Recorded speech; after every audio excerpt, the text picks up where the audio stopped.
असली संसद पार्लियामेंट के बाहर चल रही है और लगातार जिस तरीके से ये सरकार अपनी तानाशाह रवैया अपनाए हुए है, ये बहुत ही दुख का बात है कि आज हिंदुस्तान का जो किसान है वो मजबूर है, सड़कों पर है, ठंडी में, बरसात में मौसम को झेल रहा है, फिर भी इस संवेदनहीन प्रधानमंत्री के अंदर दया नहीं आ रही है। आपने कहा कि असली संसद जो है वो किसानों की असली संसद है। जी, थोड़ा समझाएंगे कैसे? देखिए, किस कानून के आधार मैं बता रहा हूँ। अभी एक नेत्री हैं मीनाक्षी लेखी जी, बड़ा ही दुर्भाग्यपूर्ण बात। जी, मंत्री भी हैं। अब तो आप उनको राष्ट्रपति भी बना दीजिए, क्योंकि इनके में तो जितनी गाली गलौज बेशर्मियत आप कर सकते हैं उतना बड़ा ओहदा और उतना बड़ा पद मिलता है इस बीजेपी गवर्नमेंट में। तो उन्होंने जैसा कहा कि किसान जो है वो मवाली है, तो मैं पूछना चाहूँगा कि आपके संसद में जो गुंडे बैठे हुए हैं, जो तड़ीपार बैठे हुए हैं, क्या आप उनकी गिनती सज्जनों में करती हैं? अगर आप सज्जनों में करती हैं तो मुझे लगता है कि अपनी सोच को बदलने की ज़रूरत है, अपनी सोच को बदलने की ज़रूरत है। किस आधार पे उसने मवाली कह दिया किसान? देखिए, इनकी संकीर्ण मानसिकता, किसान विरोधी मानसिकता, दलित विरोधी मानसिकता, जन विरोधी मानसिकता स्पष्ट तौर पर सामने आ रही है और ये कितना छुपाएंगे? देखिए, किसी भी व्यक्ति का जो चरित्र होता है, चाल चरित्र बहुत दिनों तक ढका नहीं जा सकता है। अब ये देश को निर्णय लेना पड़ेगा कि जो लोग किसान को मवाली कह रहे हैं, खालिस्तानी कह रहे हैं, आतंकवादी कह रहे हैं, किसान के ऊपर देशद्रोह के मुकदमे लगा रहे हैं, निर्णय कर लो किसान, इस देश की जनता, नहीं तो आने वाले समय में इस देश को हिटलर शाही में बदल दी जाएगी, इस देश को गुलाम बना दिया जाएगा। किसान कह रहे हैं कि जो संसद चल रही है देश की, उसके समानांतर हम किसानों की संसद चलाएंगे। उसमें लगभग 750-800 सदस्य होते हैं। आपकी संसद में तो 200 सदस्य हैं, ना विपक्ष है आपके यहाँ। तो देखिए, ये जो किसान संसद बाहर चल रही है, ये इस सरकार के मुंह पर तमाचा है कि एक संसद होते हुए, एक संवैधानिक संसद होते हुए भी आज क्यों इस देश के गरीब किसान मजदूर को नई संसद चलानी पड़ रही है। और देखिए, अराजकता का माहौल है, बहुत ज़बरदस्त अंदर करंट है आने वाले समय में, और ये सरकार मुझे लगता है कि आने वाले समय में अपना कार्यकाल पूरा नहीं कर पाएगी, क्योंकि मैं देख रहा हूँ जो किसानों की भावना है। हम लगातार महापंचायतों में गए, अलग अलग देश के हिस्से में गए, लोगों के अंदर एक गुस्सा है, लोगों के अंदर इस सरकार के प्रति नफरत अब आ रही है। नहीं, आपके प्रति भी तो नफरत है कुछ लोगों में, पोस्टर लेकर आ जाते हैं। देखिए, फिर आप वही बात करेंगे और फिर मैं आपसे यही कहूँगा कि गोदी मीडिया जो दिखा रही है उससे बहुत पलट स्थिति है। आज 250 रुपया सरसों का तेल हो गया, 100 रुपया पार कर गया पेट्रोल डीजल, गैस की सब्सिडी छीन ली गई। आज जो गरीब है, मजदूर है, वो भूखे मर रहा है, उसके घर में खाना नहीं है, वो कैसे इनके गुणगान गा रहा है? ये तथाकथित, आप मानते हैं आपका कोई विरोध कर रहा है क्या? हमारा विरोध वही लोग कर रहे हैं जो इस सरकार के तानाशाह लोग हैं, जो इस सरकार के चाटुकार हैं, जो इस सरकार से पैसा खा रहे हैं, और ये कुछ मुट्ठी भर चंद लोग हैं, और इन्हें देश बहुत नज़दीकी से देख रहा है और देश माफ़ नहीं करेगा। आने वाले समय में इन्हें जवाब देगा। जिस प्रकार कल किसानों ने आरोप लगाया कि हमें कई जगह रस्तों में रोका गया, हमारी चेकिंग हुई कई बार और हमें जानबूझकर लेट किया गया, क्या मकसद था सरकार का? देखिए, ये सरकार हर हथकंडे अपनाया इन्होंने कि कल किसानों को डिटेन कर दिया जाए, कल बड़े नेताओं को जो है रोक दिया जाए, लेकिन पूरे देश में किसान संसद को और किसान मार्च को लेकर के, पार्लियामेंट मार्च को लेकर के उत्साह था, और हर चौक चौराहे पर ग्रामीण क्षेत्रों में किसान आंदोलित था। तो मजबूरी में क्योंकि शाम तक कोई डिसीजन नहीं था। ये कह रहे थे कभी 50 भेजेंगे, कभी नहीं भेजेंगे। तो ये सरकार डर चुकी है किसानों से।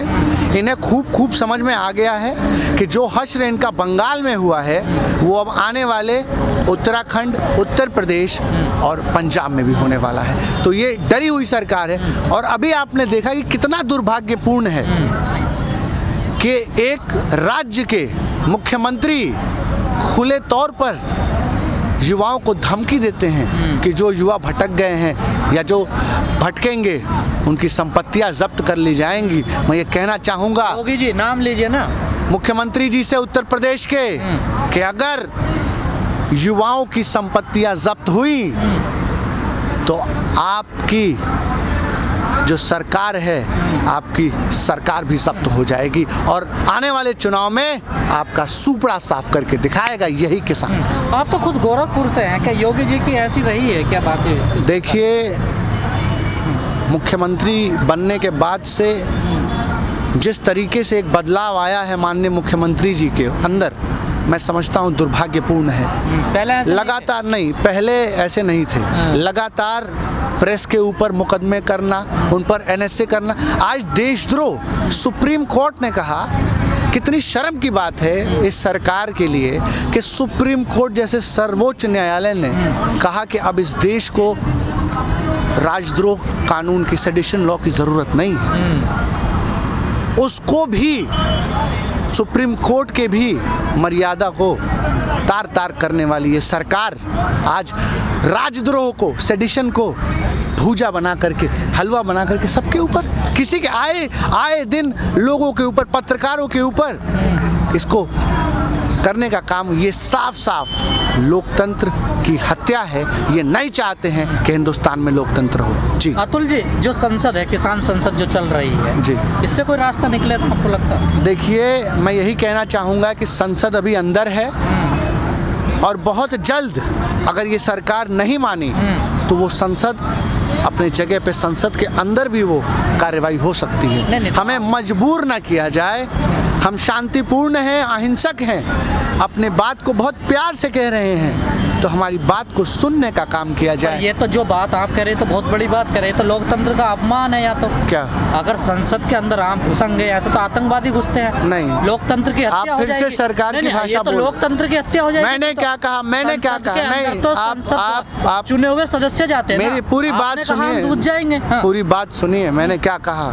मैंने कहा कि जो संसद के बाहर हैं किसान, वो संसद के अंदर होंगे।